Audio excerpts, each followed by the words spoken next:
नमस्कार, मैं साहुल पांडे और आप बने हुए हैं बिहार के साथ। चुनाव चिन्ह ये वो चीज़ होती है जिससे किसी पार्टी की पहचान होती है।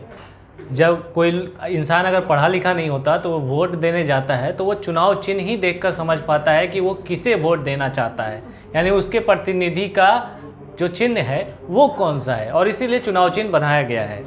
हर साल जो रीजनल पार्टियां चुनाव लड़ती हैं, बहुत सारे पॉलिटिकल पार्टियों के अलावा जो रीजनल पार्टियां चुनाव लड़ती हैं, उन्हें चुनाव चिन्ह अलॉट कराती है चुनाव आयोग। इस बार भी चुनाव चिन्ह अलॉट कराया गया है और इन चुनाव चिन्ह जो है अलॉट जो कराया गया है ये हमेशा चर्चा का विषय बनते हैं, क्योंकि बहुत ही अनोखे अंदाज के ये जो चुनाव चिन्ह होते हैं वो होते हैं।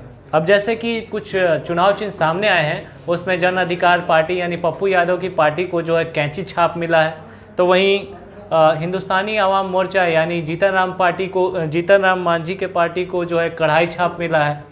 अब कुछ और रीजनल पार्टियों की अगर बात कर लें तो उसमें जनतांत्रिक लोकहित पार्टी है, जिसे टीवी जो है यानी टेलीविज़न जो है उसका चुनाव चिन्ह होगा।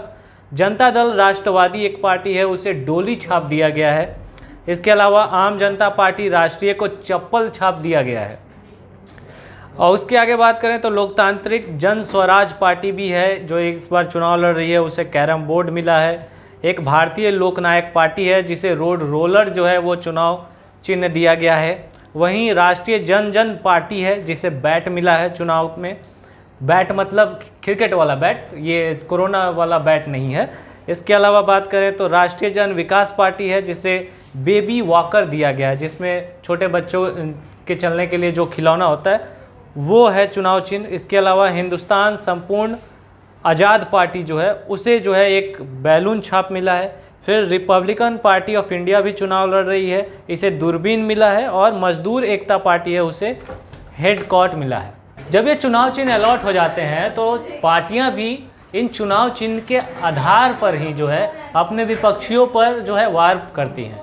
अब जैसे हाल ही में पप्पू यादव का बयान आ गया कि वो उन्हें जो चुनाव चिन्ह कैंची छाप मिली है वो उसी कैंची से जो है जुमलेबाज की वोट कतर देंगे या फिर उनकी जुबान कतर देंगे, जितने भी धोखेबाज हैं उनको काट देंगे।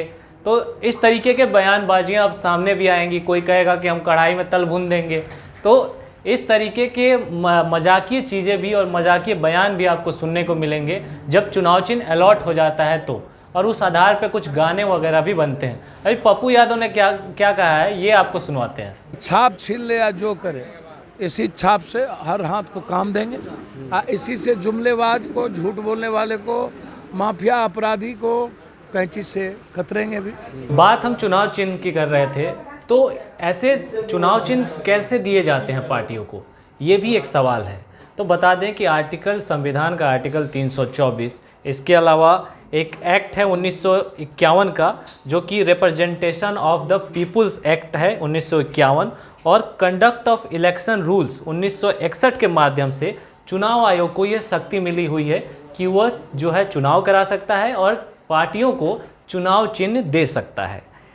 इन शक्तियों का इस्तेमाल करके ही जो है आयोग चुनाव चिन्ह को लेकर आरक्षण या फिर आवंटन करता है, और 1968 से ये जारी कर रहा है। अब इसके बाद देखिए कि चुनाव आयोग ये जितने भी चिन्ह हैं वो आवंटित कैसे करता है, यानी पार्टियों को ये चुनाव चिन्ह कैसे मिलते हैं। चुनाव आयोग के पास जो है दरअसल दो तरह की सूची होती है। एक पिछले साल की सूची होती है और एक इस साल तैयार की हुई निशानों की एक सूची आयोग के पास होती है। दूसरी सूची ऐसे निशानों की होती है जिसे किसी को भी आवंटित नहीं किया गया होता है। अब यहाँ पे जो सवाल है कि इतने अटपटे चुनाव चिन्ह क्यों होते हैं, तो इसका एक बड़ा कारण है। इसका कारण ये है कि हमारे देश में साक्षरता की बहुत कमी है, ये बात सबको पता है। ऐसे में चिन्ह जो होते हैं यानी सिंबल्स, ये लोगों को बताते हैं कि उनका उम्मीदवार कौन है या फिर वो किसे जो है चुनना चाहते हैं। अब जैसे मान लीजिए कि हमें नीतीश कुमार को वोट देना है, तो अगर हमें सिर्फ तीर का निशान दिख जाएगा तो हम समझ जाएंगे कि ये निशान जो है नीतीश कुमार का है, यानी मैंने जिस निशान के आगे वोट दिया वो वोट नीतीश कुमार को चला गया। इसी तरीके से जो है चुनाव चिन्ह अलॉट होते हैं ताकि लोग उससे अपने प्रतिनिधि को जो है वो अटैच कर सकें, यानी लिंक कर सकें, और उस हिसाब से जो है वो वोटिंग कर सकें। तो ऐसी 100 सूची जो होती है वो चुनाव आयोग के पास होती है। ख़ास तौर पे इस बात को ध्यान में रख करके ही जो है चुनाव आयोग पार्टियों को जो है चुनाव चिन्ह अलॉट करती है। अब जैसे कि आपने बयान में सुना होगा कि पप्पू यादव कह रहे थे कि उनके साथ चुनाव आयोग ने धोखा कर दिया, ये कर दिया, वो कर दिया। तो पार्टियां तो भले नाराज़ होती रहें, लेकिन क्या चुनाव आयोग जो है किसी के कहने पर उसके मनपसंद के अनुसार ही उसको जो है चुनाव चिन्ह देता है? तो ऐसा हो भी सकता है अगर चुनाव आयोग के पास जैसे आपने कोई चुनाव चिन्ह चुनाव आयोग से मांगा है और वो चुनाव चिन्ह है उसके पास, तो वो आपको अलॉट कर सकता है। लेकिन ऐसा हमेशा नहीं होता है। ऐसी स्थिति में चुनाव आयोग अपनी तरफ से जो है एक अलग चुनाव चिन्ह आपको देता है और उसी चुनाव चिन्ह पे आपको चुनाव लड़ना पड़ता है, यानी जो भी उम्मीदवार है या पार्टी है उसे चुनाव लड़ना होता है। तो ये पूरा खेल है कि कैसे चुनाव चिन्ह अलॉट होता है पार्टियों को, रीजनल पार्टियों को। इसके अलावा बात कर लें पॉलिटिकल पार्टी जो कि नेशनल पार्टी हो गई, उन पार्टियों को खासतौर पे एक ही सिंबल दिया जाता है जो हमेशा के लिए उनका सिंबल रह जाती हैं और उससे उनकी पहचान होती है। तो वो जो कार्यक्रम है, यानी वो जो रूल बनाया गया है, वो सिर्फ नेशनल और पॉलिटिकल पार्टियों के लिए है, बड़ी पार्टियों के लिए है जो कि देश भर में चुनाव लड़ रही हैं या फिर जिनका दायरा एक राज्य से बढ़कर 2 या 3 राज्यों तक है। वैसी पार्टियों को वो सिंबल दिया जाता है। बाकी जो रीजनल पार्टी है उनके चुनाव चिन्ह हर साल बदलते हुए दिखाई देते हैं। तो फिलहाल इस रिपोर्ट में इतना ही। अगर आपको ये रिपोर्ट पसंद आई हो तो हमें ज़रूर बताएं। बने रहें बिहार के साथ।